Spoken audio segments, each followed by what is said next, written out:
So I filled up the water tank with water, and if it leaks in any kind of direction, it will come out this pipe. Okay, it leaks. I bought some Home Depot foam to insulate the fish chest. It's not quite as good an R value as the Divinycell or the roofing foam, but the Divinycell costs 180 bucks a sheet, and this costs 10. And the roofing foam is not totally waterproof, and this definitely needs to be waterproof. The Home Depot foam is extremely water resistant. It won't absorb water. So I got some scraps. This is not the same foam. I already had this, but I'm pretty sure it's the same product, just a different vendor. And I put some epoxy on it. I got some chop mat on this one, and I got some woven on this one. And the epoxy doesn't seem to dissolve the foam, but the polyester resin will, so I can't use polyester resin. Or I have to put a layer of something to protect the foam from the polyester resin. I also glued two pieces together. These two I glued together with the Dynaflex, which is a latex, and these two I glued together with the liquid nails. So I'll let them sit overnight and do some destructive testing to see. I need to put 2 layers in my icebox, so somehow or another I gotta get them to stay put until I can get a layer of glass on the inside. So today is the day we put the pink foam in the fish locker. I want 2 layers, and I'm gonna put it in there with liquid nails. I think that's what it's called, and it just needs to stay put secure enough so that I can put some glass on it and seal it up. So it's not going to be as easy as I hoped. The liquid nails does not grab it instantly. It'll let go. So, you know, if we're dealing with a bunch of curves here, you have to push it into the curve. So I'm going to have to wait a while. I'm going to try some contact cement on this stuff and see what that does. Okay, we got the adhesive problem figured out. This stuff like does almost instantly, and it's holding it down, holding the curve, and it's all I needed to do is hold it long enough so I can get some glass on it in a few hours.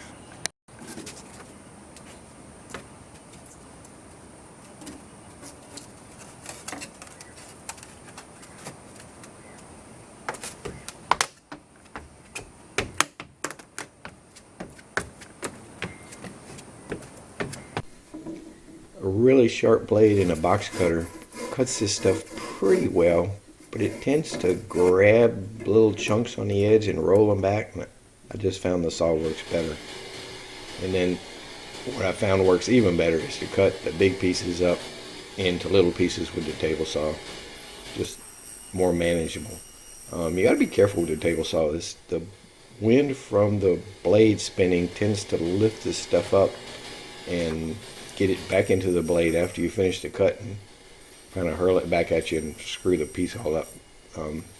Just got to make sure the pieces are past the blade before you let them go.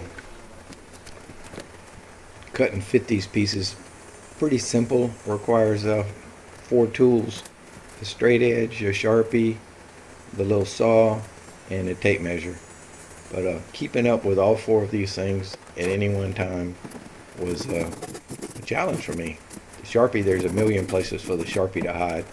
The ruler, once you lay it down flat, you can't see it. The tape's not so bad, and the handsaw tends to fall down in the bilge where it also gets hidden. So having a calm mind and being an organized person would have been a big asset.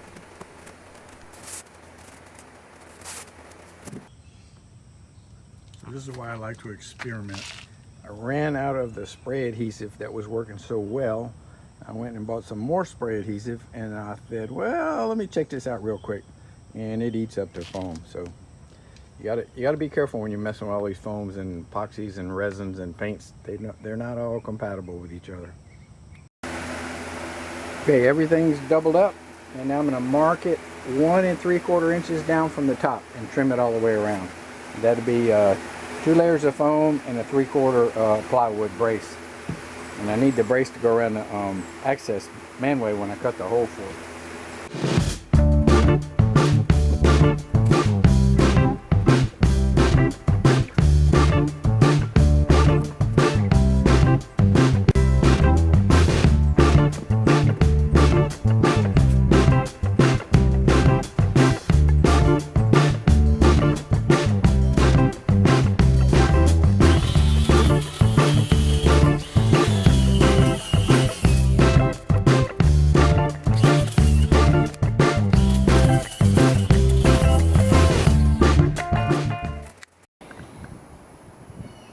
2 layers, sides, bottom, and slope, and it came out pretty fair.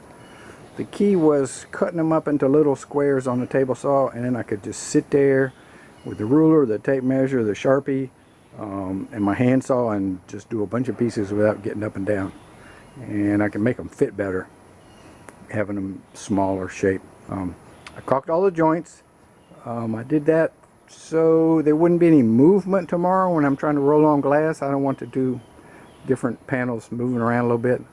And 2, it's an excuse to use up 3 old tubes of caulk, which probably would have gone in the garbage anyway. So good stuff. We'll put some epoxy glass tomorrow, and the polyester resin probably the day after, which will be this weekend, Saturday. Okay, you probably can't see it in the camera, but the entire inside surface of the hold-in box has been glassed with epoxy, and it's a 6-ounce cloth. Went in real easy, except it's a backbreaker because you can't step in it. This stuff cures slow, so probably done for the day. And then I'll probably coat it with a layer of my gray epoxy paint, which is real good for sanding. It scuffs up real easy. And then I'll put maybe 3 layers of the polyester resin with some heavy matte to protect it from, you know, dropped chunks of ice, dropped 6-packs, stuff getting thrown in there. It needs to be pretty durable. So good stuff moving forward. So I painted the epoxy, and as usual shows up a couple of spots I need to take a look at, but for the most part it looks pretty good. And now that I have my foam delivered today, I got 4 gallons. It should do more than half of the whole boat. The temperature has dropped below 80 and it's going to rain, so I'm screwed. But eventually we'll have a warm week and I can foam this, and almost ready to put the plywood down. I got to figure out the top for the ice chest. Oh, and ordered the hatches today. That's a big deal. This is the top of the coal box, and it's just 2 layers of the foam, full pieces, get it as strong as possible. And I covered it with 2 layers of chop mat, and this is epoxy because the polyester will eat it up. So you can use epoxy with chop mat. However, the epoxy will not dissolve the glue that holds the chop mat together like the styrene and the polyester resin does. So the chop mat remains kind of stiff, so it's okay for flat surfaces, but if you're trying to do shapes and use the advantage of chop mat, you don't get that with using epoxy resin. It's only good for flat surfaces. And of course, have to put a coat of gray on everything I do.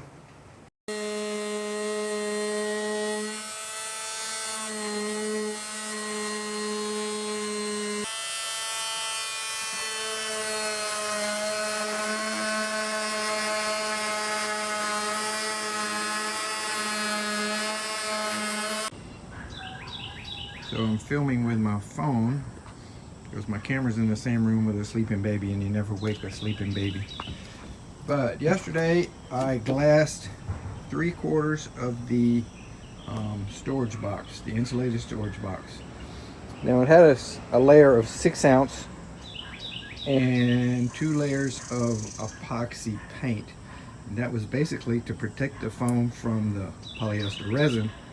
And I could have done the whole thing with epoxy, but it probably cost me $200 in epoxy resin versus $35 in polyester resin.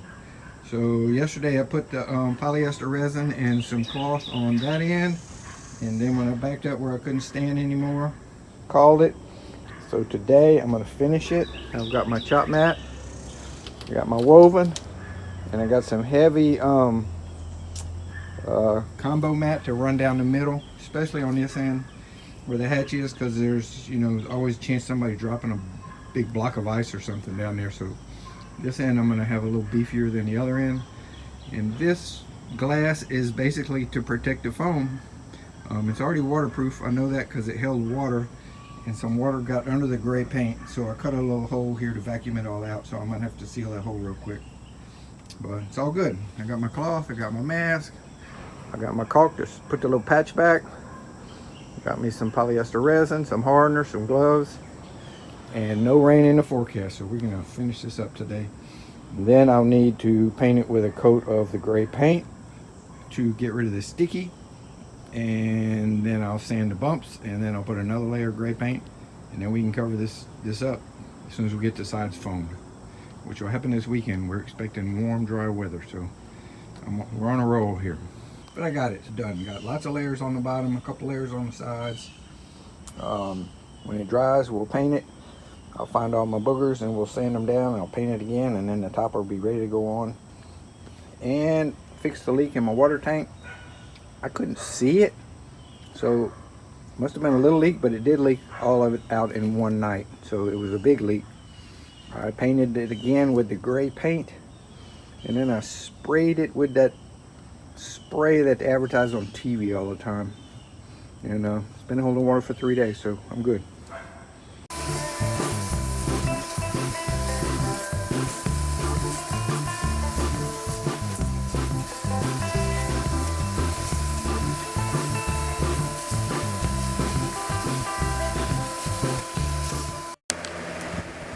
Okay, so giving it a good sanding, knocked all the sharps off, and I got a feeling one more coat's not going to do it. Probably going to take 2 more coats, but we'll mix up one and see what happens.